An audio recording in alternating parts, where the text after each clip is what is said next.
I didn't want this to be pulling me down anymore. I've really gotten out of my shell more since I joined this program. When you conquer fear and when you conquer doubt, you conquer failure. You're going to take action now. What is going on, Reboot Team? Chris here with yet another testimonial with somebody who's coming to us from our exclusive Reboot implementation program.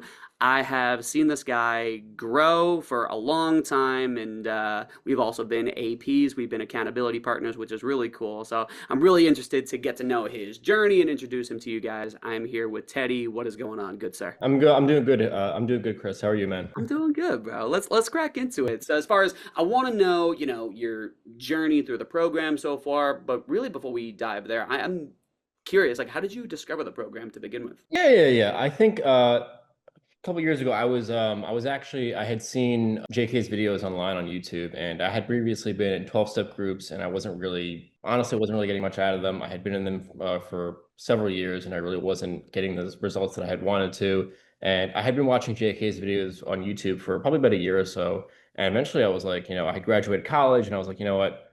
I got to check this guy out. This guy seems legit. He knows what he's talking about.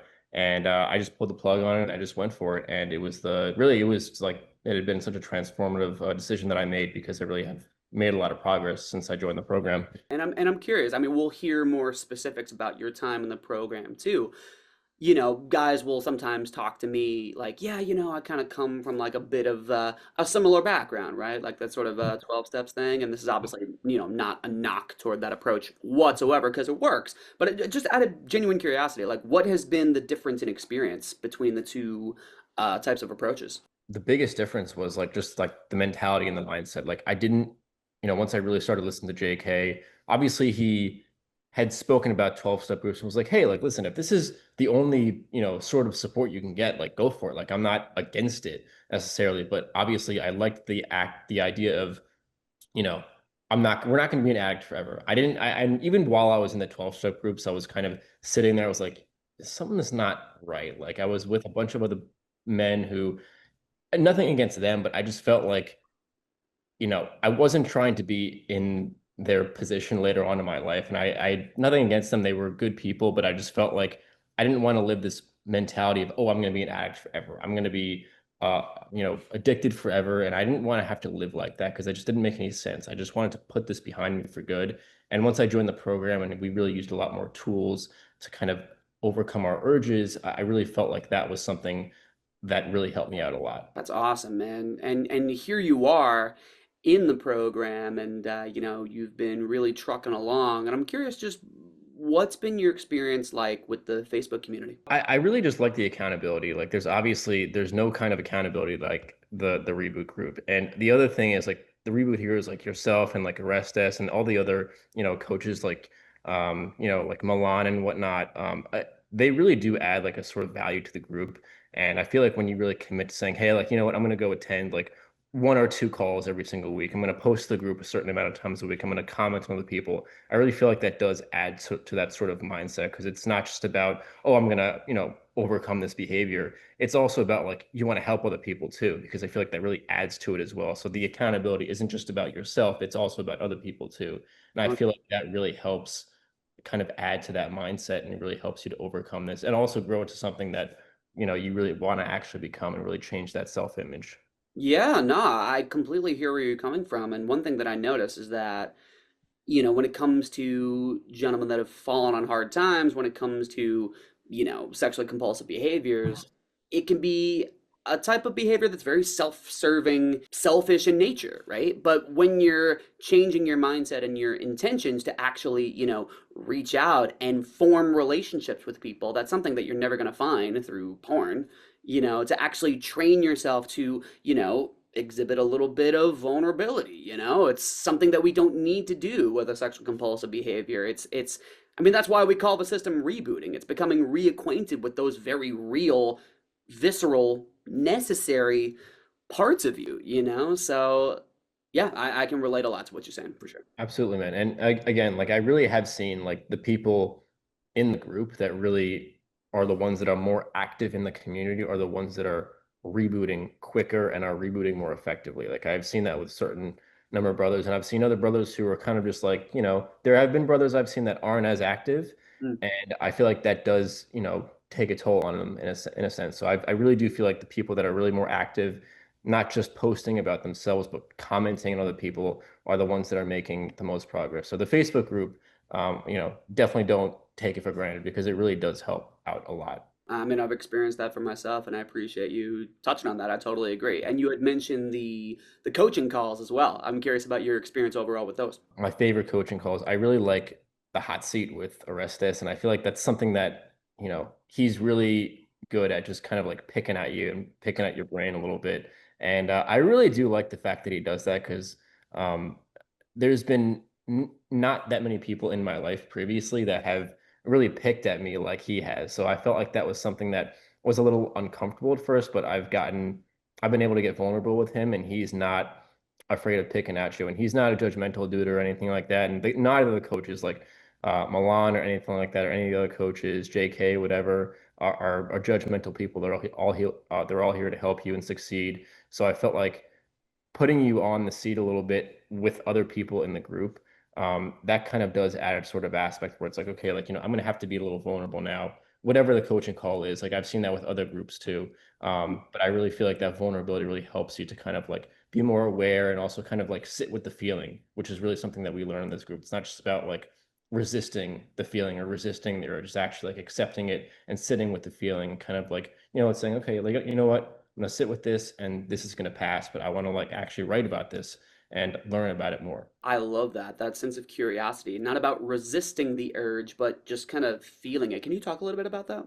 Yeah, I think that it's easy to resist the urge. Like when we get an urge, even if it's an urge, like an addictive urge, or even if it's just an urge, like that's like a negative thought that we get, it's easy to resist it because that's like kind of like the first thing that comes to mind. It's like, okay, like I don't want to think about this. Like, so I'm just gonna do something else that just kind of distracts me from it. Now, obviously, that's not a terrible thing necessarily, but that's not solving the problem, Mm. and that's not obviously what we teach in the program. It's like, hey, like want to sit down with this, we want to dialogue with it, we want to write out our feelings. We really want to like understand where this is coming from, and we can really kind of go back to where this originally came from. We can really understand it more and learn from it and grow from it. And I feel like that's what this program really, really does stress to us a lot more. That helps us to kind of become the person that we want to become later on in life. Yeah, I completely agree. And it's funny you say that because I remember before I joined the program, I used to try to just white knuckle things and just, try to do exactly that. Just like when I'm feeling some familiar way, I would do everything I could to just like, oh, let me do something else. Oh, let me resist. Let me distract myself, whatever. And I used to keep these notebooks, bro. Like literally, it would be like day one, day 15, Yeah, yeah, whatever it was. yeah. And I gotta, they're somewhere. I'll find them. But like, I used to just beat the crap out of myself. Just Mhm. if Yeah. I were to have a slip or something, and it wouldn't be productive. It wouldn't be Oh, building towards something and getting anywhere. So I've been there, and I'm curious about your overall experience, actually using tools and yeah. having a medium with which to not only move away from a unhealthy behavior, but to actually process what's going on. Like I'd love to hear your experiences and maybe some examples of some tools that have helped you. Right. I think, before I had joined this program, and I think like when I had initially joined, it was so accustomed to where like if I like acted out, I would just berate myself over and over and over and over and over again. And I'm like, wait a minute, this is not good. This is not helping me like actually change the behavior because that's in a sense when you think about it, like when you just berate yourself and you beat yourself up, that's almost like your addict's mind way of kind of like taking more control over you because it wants you to berate, it wants you to beat yourself up, it wants you to do this because that's how it kind of keeps you in that loop over and over and over and over again. And I think one of the big tools that really did work, I really do like the dialogue exercise. I really love dialoguing with my essence, and I did have a number of different other sub personalities that when I really looked in my amphitheater or whatever other environment I put myself in, it really did help me to kind of like go back and say, what is this part of me that's what is it trying to tell me? What is it trying to ask for? What does it really want? Is it Yeah. really just want me to keep me stuck in this loop, or is it trying to signal something else to me? And so when you really sit down with yourself and you sit down with that feeling, that part of you that really is trying to communicate to you, it is like, it is when you first start doing it, it is a little uncomfortable because like you've never really like looked at this part of you before. You've never been in a group that is saying, hey, sit down with this and dialogue with this. So that was the first time that, a 12-step program never ever taught me that before. So it was definitely something new. And again, to kind of like one of the first questions you asked, like, what was the big difference between the 12-step groups and this? It's the aspect of sitting down with your feelings. Like, I didn't do that in the 12-step groups. This group does stress that to me. Wow. I think that's really, really powerful stuff. No, I really appreciate you sharing that. There's a question that I typically would ask a little bit later on calls like these, but I think it's a nice segue into it. Coming from the type of background that you're from and having experienced what you have so far, here's a hypothetical situation. Let's imagine you bump into somebody, or rather, somebody confides in you, and they're just like, Teddy, like, I'm struggling with an out of control behavior, right? And, just kind of on the fence as far as like what to do, how to go about things, and just kind of struggling in silence in the way that you and I, know about very well. Knowing what you know now that maybe you didn't know when you were once in this person's shoes, I mean, is there anything that you would share with that particular person? I mean, I would certainly share this group with him. At the very least, I would, at least tell him to check out, the podcast because I know that there's a number of different testimonials on there that really do show like, hey, like, we were in this position that you were once in, and now we're out of it, and now we're in a different, completely different area of our life. So I think that, if you really do care about this aspect of your life, you're gonna do whatever it takes to get rid of it and just put it behind you for good. I that whole again, I'm gonna be an addict forever. That didn't sink in with me. That certainly didn't sink in with JK when he really first overcame this and he founded this program. And I know that people in this group don't that doesn't sink in with them either at all. So I don't blame them. So I've got a life to live. I have things to accomplish. I have things to do. And I didn't want this to be pulling me down anymore.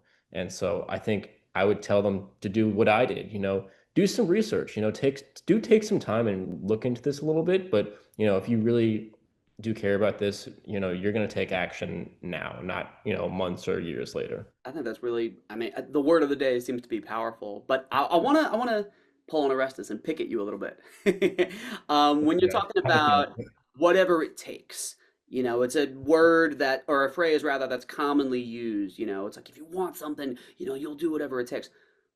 When it comes to, the rebooting process, what do you believe is included within the term whatever it takes? Like, what does it take in order to, rewire your mind? I guess back to what I've said before, it is about putting yourself in uncomfortable situations, like you know, whether that be sitting down with your feelings, whether that be sharing stuff that you really wouldn't normally share in the group calls and the coaching sessions, whether that be posting to the group about something uncomfortable that you wouldn't want to share with other people.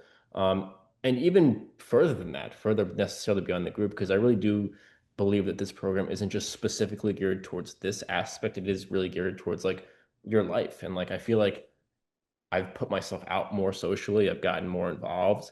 And I feel like that was a little uncomfortable for me at first. But again, fear is just kind of like in your mind. It's not necessarily a real thing. It's just something that your mind is kind of, I guess, exaggerating in a sense to try and uh, make it a bigger deal than really what it actually is. And I feel like I've really gotten out of my shell more since I joined this program. And I don't even want to think about where I would have been if I didn't join this group. Actually, I probably know where I would have been if I didn't join this program. But like that being said, I really do feel like it gets you out of your comfort zone more, and that's the big thing that I know JK is stressed too. It's like, when you conquer fear and when you conquer doubt, you conquer failure. And so that was a big thing that, he really spoke about.